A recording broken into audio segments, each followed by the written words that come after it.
मुल्क में एक सियासी जमात जिसको तहरीक इंतशार भी हम कहते हैं और TTPTI भी कहते हैं, तहरीक तालिबान पाकिस्तान तहरीक इंसाफ, उसकी शुरू से कोशिश रही है कि इस मुल्क में जो सियासत की जाए वो इंतशार की सियासत की जाए, तशद्दुद की सियासत की जाए और इस मुल्क के हालात को ख़राब किया जाए और कोशिश की जाए कि इस मुल्क में इकनॉमिक स्टेबिलिटी ना आए। पन्नू का वाक़या आपके लोगों ने खुद किया, मुसल्लह जत्थे आपने भेजे, मुसल्लह जत्थों ने वहाँ पे फायरिंग की, दहशत गर्दी का जहाँ वाक़या हुआ वहाँ पे लोगों को लड़ाने की कोशिश की, दंगा फसाद करवाने की कोशिश की। अल्लाह का शुक्र है हम बड़े नुकसान से बच गए।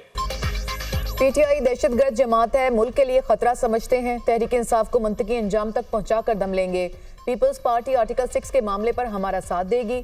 PTI वाले हमेशा लाशों की तलाश में रहते हैं। बन्नू वाक़या तहरीक इंसाफ ने खुद किया। ताजरों के अमन मार्च में दीगर जमातों के साथ तहरीक इंतशार भी शामिल थी।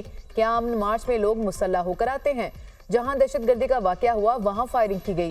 मुल्क में अदम इस्तेहकाम और इंतशार PTI का मंशूर है। सूबाई हुकूमत के तहकीकाती कमीशन को मुस्तरद करते हैं। हम सियासी इंतकाम के ख्वाहिशमंद नहीं रहे, ना लिया है ना लेंगे। बानी PTI को जेल में बेहतरीन लाइफस्टाइल में असर है। मजलूमियत का प्रचार करने से बानी PTI को रिलीफ नहीं मिल सकता। किसी रुकने असेंबली को अप्रोच किया, ना तोड़ने की कोशिश की। वज़ीर इत्तलात अता तारड़ की न्यूज़ कॉन्फ्रेंस।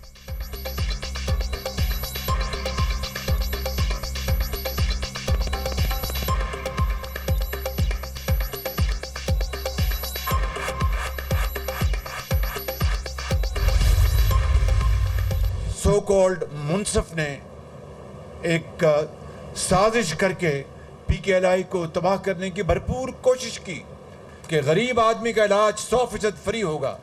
नाम नेहाद मुनसफ ने कोई कमी नहीं की। जब बिजली के अंधेरे थे और 20-20 घंटे की लोड शेडिंग थी, याद करें 2009, 10, 11 का आपको याद होगा, 6 महीने में हम अंधेरे ख़त्म कर देंगे।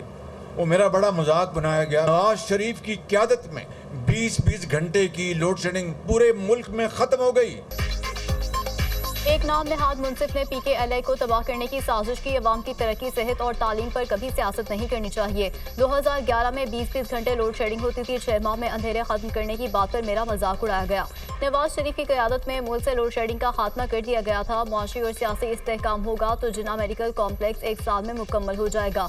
गरीबों का मुफ्त इलाज होगा। हॉस्पिटल के लिए तमाम वसाइल देंगे। वज़ीर आज़म शहबाज शरीफ का जिन्ना मेडिकल कॉम्प्लेक्स के संगे बुनियाद की तकरीब से खिताब।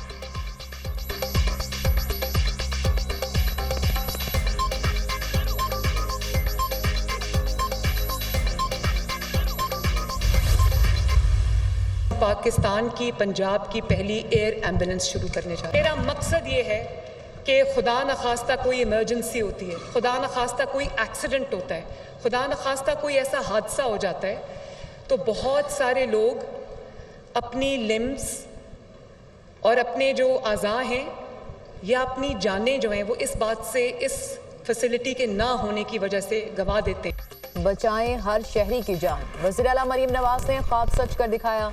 मुल्क की तारीख में पहली बार जान बचाने का गोल्डन आवर शुरू। आम शहरियों को भी एयर एम्बुलेंस की सहूलत मिल गई। मियांवाली में छत से गिरने वाली मरीजा गोल्डन आवर में रावलपिंडी मुंतकिल। डॉक्टर रिजवान नसीर की निगरानी में डॉक्टर्स ने हलीमा बीबी का ऑपरेशन किया। 40 साला हलीमा बीबी छत से गिरने के बायस तशवीशनाक हालत में थी।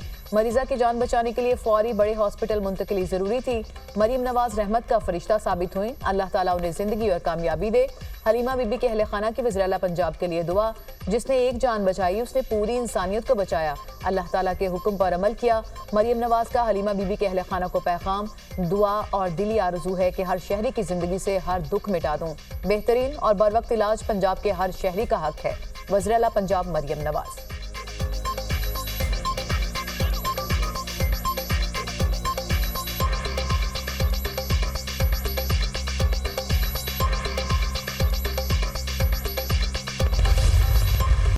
कैपेसिटी पेमेंट बिजली सार्फिन के लिए दर्ज सर। गुज़श्ता साल IPPs को दुगना से भी ज्यादा अदायगियों का इंकशाफ। गुज़श्ता साल 1198 अरब की बिजली खरीदारी अदायगियों में 3127 अरब रुपए की अदायगियाँ। एक साल में IPPs को बिजली खरीदे बगैर 1929 अरब रुपए कैपेसिटी पेमेंट की गई। IPPs को कुल अदायगियों में 38% पैदावारी लागत, 62% कैपेसिटी पेमेंट का इंकशाफ, 85% IPPs की पैदावार 50% से कम, अदायगियाँ 100% की गई। सिफर पैदावार वाले पावर प्लांट को एक साल में 46 अरब 40 करोड़ कैपेसिटी पेमेंट अदा की गई।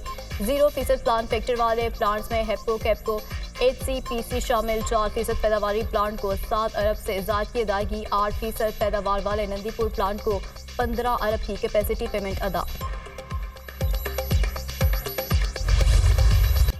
गौहर एजाज का बिजली का एक यूनिट एक पावर प्लांट से 750 रुपए में खरीदने का इंकशाफ। हुकूमत IPPs मुआहदों की वजह से एक पावर प्लांट से 750 रुपए फी यूनिट बिजली खरीद रही।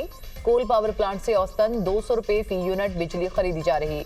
सोलर और विंड पावर प्लांट से 50 रुपए फी यूनिट बिजली मिल रही। ये तमाम पावर प्लांट्स 20% से कम कैपेसिटी पर चल रहे।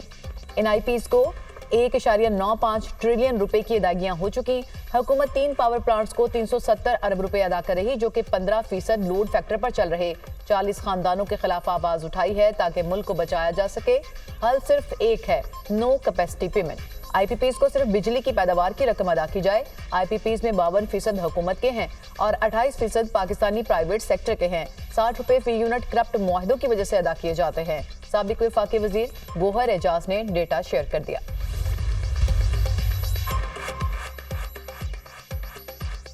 वज़ीर दिफा ख्वाजा आसिफ भी कैपेसिटी पेमेंट पर खामोश ना रह सके। 35.5 रुपए के फी यूनिट बुनियादी टैरिफ में कैपेसिटी पेमेंट 18 रुपए है। मुआशी तरक्की और बिजली के ज्यादा से ज्यादा इस्तेमाल से कैपेसिटी पेमेंट में कमी लाई जा सकती है। सार्फिन को बुनियादी टैरिफ में 8 रुपए फी यूनिट टैक्स भी अदा करने पड़ते हैं, जिसकी बुनियादी वजह टैक्स चोरी है। टैक्स चोरी बंद हो जाए तो बिलों से टैक्सेस का इजाफी बोझ भी खत्म किया जा सकता है। वज़ीर दिफा ख्वाजा आसिफ का एक्सपर्ट पैगाम।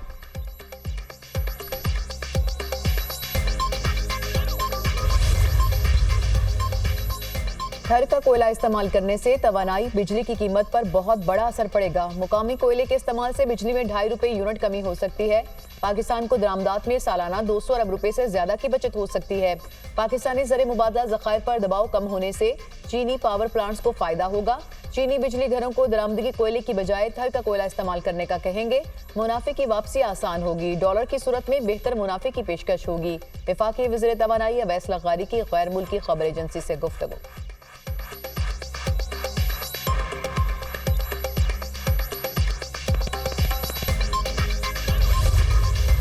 बांग्लादेश की सुप्रीम कोर्ट ने मुलाजमतों का कोटा सिस्टम बहाल करने के हाई कोर्ट के फैसले पर अमल दरामद रोक दिया।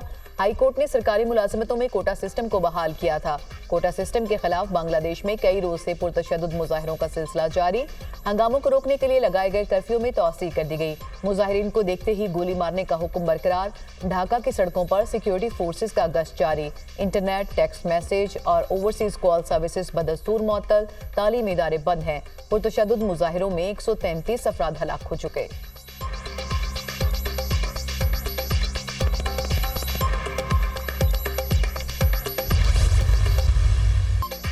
तहरीके तहफ़्फ़ुज़ आईन पाकिस्तान के जुमे को मुल्क भर में एहतजाज की कॉल। हमारे अरकान असेंबली को दबाव में लाकर वफादारियां बदलने की कोशिश की जा रही है। सियासी जमातों के खिलाफ क्रैकडाउन किया जा रहा है। महंगाई के तूफान ने अवाम को तबाह कर दिया। हमारा एहतजाज मुल्क में बिगड़ते अमन व अमान की सूरत हाल के खिलाफ होगा। एहतजाज बानी PTI बुशरा बीबी की गिरफ्तारी के खिलाफ होगा। पाकिस्तान के हर तबके को एहतजाज में शरीक होना चाहिए। साबिक स्पीकर कौमी असेंबली असद कैसर की गुफ्तगू। GDS समेत दीगर सियासी जमातों को भी एहतजाज में शिरकत की दावत।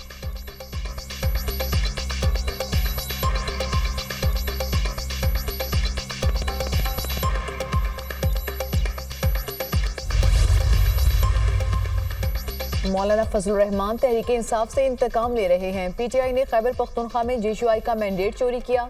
मुज़ाकरात की इब्तिदा में ही बैरिस्टर गौहर मुनहरिफ हो गए। गंडापुर के हत्या के इज्जत के नोटिस की कोई हैसियत नहीं।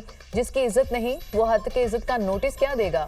गवर्नर खैबर पख्तूनख्वा फैसल करीम कुंडी की मीडिया से गुफ्तगू।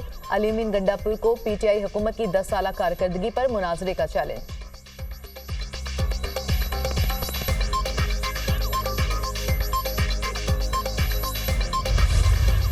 जमात इस्लामी का IPPs मुआहिदों पर नजर-ए-सानी का मुतालबा। 1994 से IPPs मुआहिदों का धंधा चल रहा है। महंगी बिजली ने मेशत मिडिल क्लास तबके को बर्बाद कर दिया। बिजली की कीमत और गैर जरूरी टैक्सेस कम किए जाएं।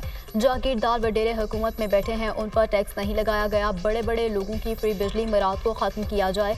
अगर बिजली ज़्यादा है तो फिर लोड शेडिंग क्यों हो रही है। 26 जुलाई को इस्लामाबाद डी चौक में धरना होगा। हमारा कोई ज़ाती एजेंडा नहीं, अवाम को रिलीफ दिलाना है। अमन के बगैर सियासत ना मैशत चलेगी। हुकूमत तमाम स्टेक होल्डर्स को एतमाद में ले। अमेरिका की लड़ाई ने पाकिस्तान का बेड़ा गर्क कर दिया है। अमीर जमात इस्लामी हाफिज नईमुर रहमान की न्यूज़ कॉन्फ्रेंस।